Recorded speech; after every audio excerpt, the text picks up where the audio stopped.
किल्ले रायगड येथे धर्मवीर छत्रपती संभाजी महाराज यांचा राज्याभिषेक सोहळा मोठ्या उत्साहात संपन्न झाला।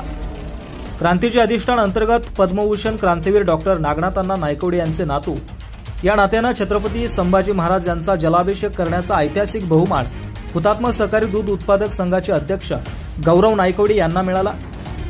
देशाच्या स्वातंत्र्य लढ्यासाठी थोर स्वातंत्र्य सैनिकांनी महाराष्ट्राचे आराध्य दैवत छत्रपती शिवाजी महाराज यांचा आदर्श व प्रेरणा घेऊन लढा उभा केला होता। त्यामुळे सर्वच क्रांतिकारकांच्या नातेवाईकांना हा मान देण्यात आला होता। या कार्यक्रमास भगतसिंगांचे पुतणे करणजीत सिंग राजगुरू यांचे नातू सत्यजित राजगुरू, क्रांतिसिंह नाना पाटील यांचे नातू सुभाष पाटील, सज्जनराव पाटील, संजीव जावळे, देशभक्त केशवराव जेदे यांचे पणतू दिग्विजय जेदे यांच्यासह महाराष्ट्रभरातील शिवसैनिक मोठ्या संख्येने उपस्थित होते।